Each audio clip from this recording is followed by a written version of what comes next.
Hello students, today I am going to continue the revision of lesson 1. First, voyages and discoveries. So in the Renaissance period, there were many sea discoveries took place. Sailors moved from one country to another country in search of new land. So first of all, the Portuguese sailor Bartholomew Diaz reached the southernmost part of Africa in 1486. He named it Cape of Good Hope. Vasco da Gama sailed around the continent of Africa and reached the coast of Calicut in India in 1498 C. As a result of these successful voyages, the Portuguese established their trading posts in Sri Lanka, India, and other Southeast Asian countries. Another famous explorer of the period, Christopher Columbus, wanted to reach India via the Atlantic Ocean.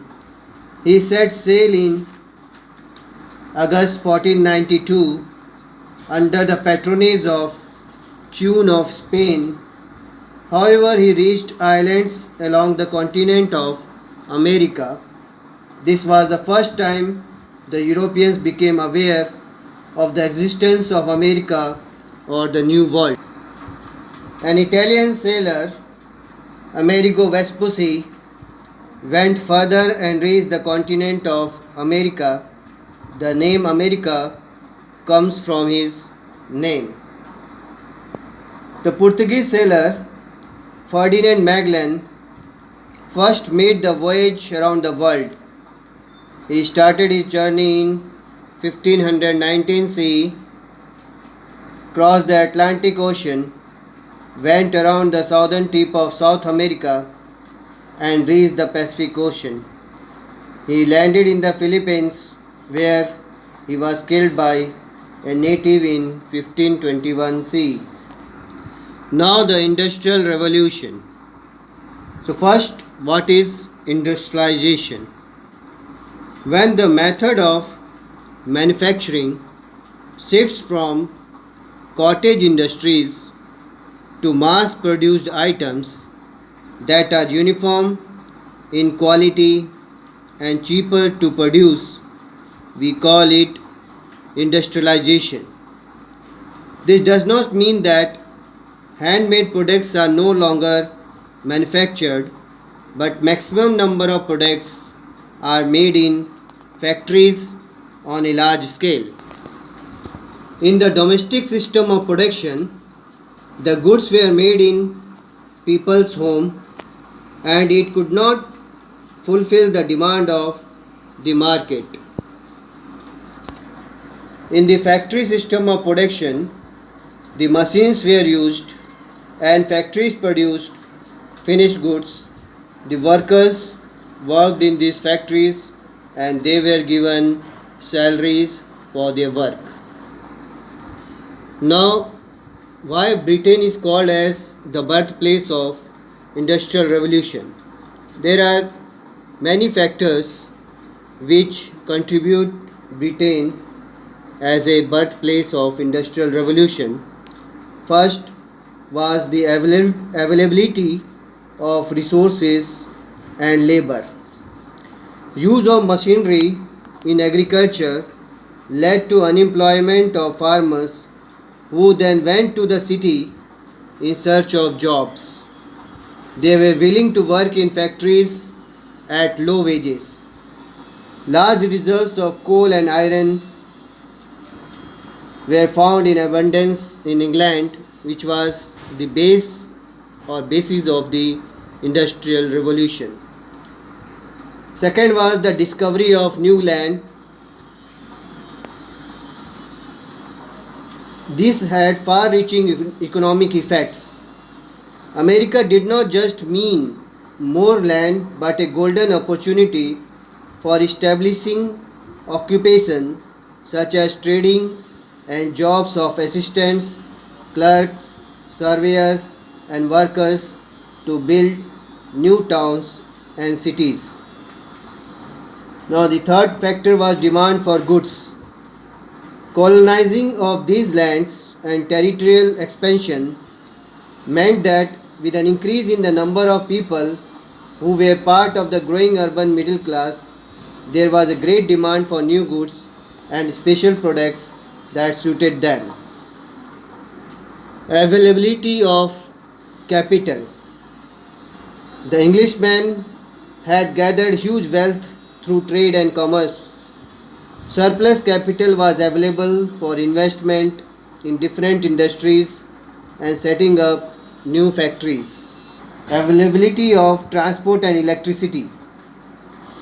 Electricity was readily available from the fast flowing rivers in England.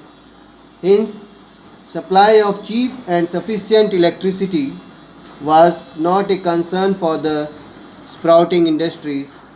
The locomotive engine, the macadamized roads, and the use of waterways augmented the revolution. Naval supremacy.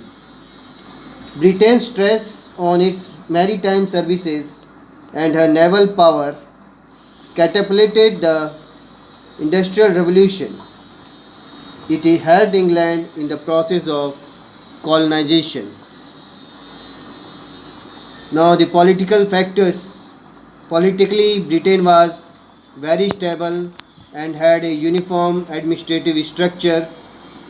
The British Crown had a policy of encouraging an endeavour that would propel England to become more powerful than other rival European nations.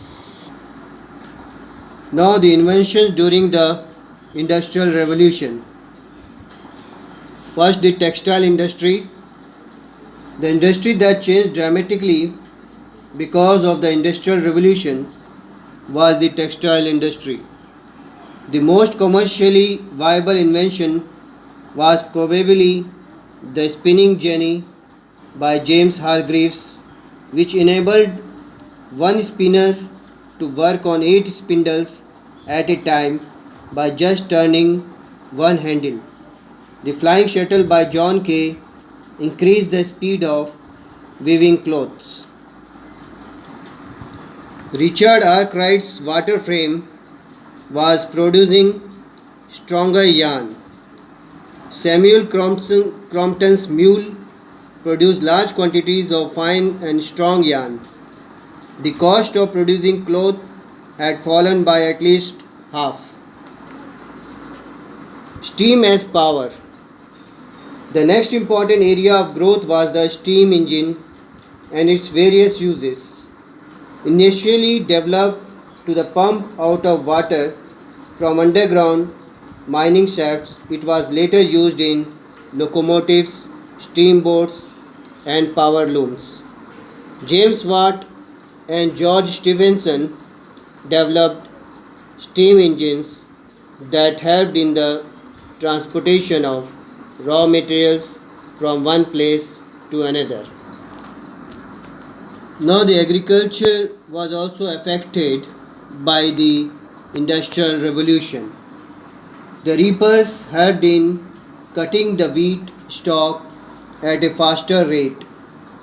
The thresher allowed to thresh the grains at large scale in very less time, as a result of which the productivity of crops get increased tremendously. Now, the impacts of Industrial Revolution. Industrial Revolution brought many changes in Europe and other parts of the world. So first was the growth of towns and cities. The use of machinery led to the establishment of factories. This destroyed the cottage industries, which forced the people to move from their villages to the towns seeking employment in factories.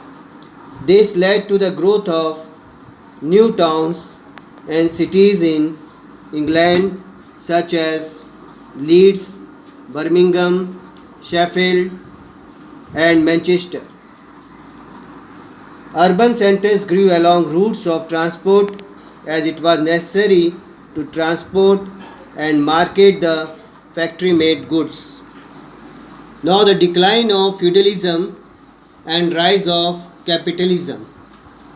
So, due to capitalism, the feudalism declined. The capitalist society was a society where people had the money to invest in business and factories. It was an economy controlled by the capitalists.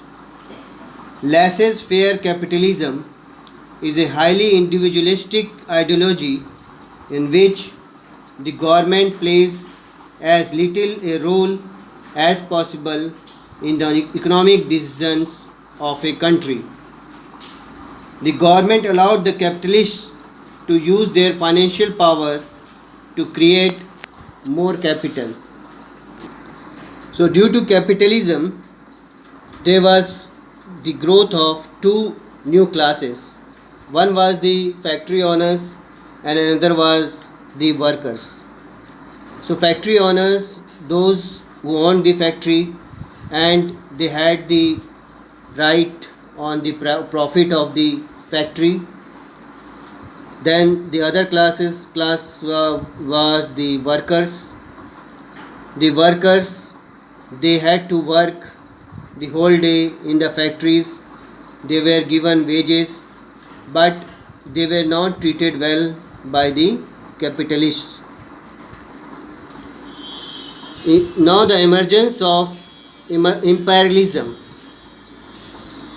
The industrial nations needed raw materials for their factories and ready markets to sell their surplus goods. England and other European nations could not market the goods to their neighboring countries due to high tax rates. Hence, these countries went out to capture distant lands and made them their colonies. These lands served as a good source of natural and human resource. Their markets were flooded with foreign goods which damaged their indigenous industries. Thus began the colonial economy and the rise of imperialist rivalries of the 19th century. So, in the beginning of the 20th century, the rise of four main imperial powers took place. They were Britain, France, Holland, and the USA. These four industrial powers brought the whole of the non industrialized world under their control. Impacts of imperialism. So, social impact: disappearance of small farmers. With the mechanization of farming, most of the farmers lost their jobs. They moved out to the cities in search of employment. This led to the disappearance of small farmers. Poor living condition of the workers. People migrated from the rural areas to the cities in search of work. The cities became overcrowded and the conditions of living became deplorable. There were problems of housing, sanitation, ventilation, drainage, etc. Increase in population led to the growth of slums. Exploitation of workers. The workers had no protection against unscrupulous factory owners who overworked and underpaid the employees. In the capitalist system, there was no regulatory body that checked the hours of work or set a minimum wage level. Women and children were often preferred and employed in large numbers in factories as they could be paid less and were easier to manage. Cuba became a sugar producing country and the Indian farmers had no choice but to grow those crops that fetched a high price in the market. So the colonists, they had to grow the cash crops in place of the food crops, because the cash crops gave more opportunity to the capitalists. So I am going to conclude this lesson. The revision of this lesson is over, and I am also giving the question answer of this lesson to you. So you write the answers and learn the objectives also. Objectives you can do yourself. If you have problem, you can ask. So thank you for today, and watch the next video.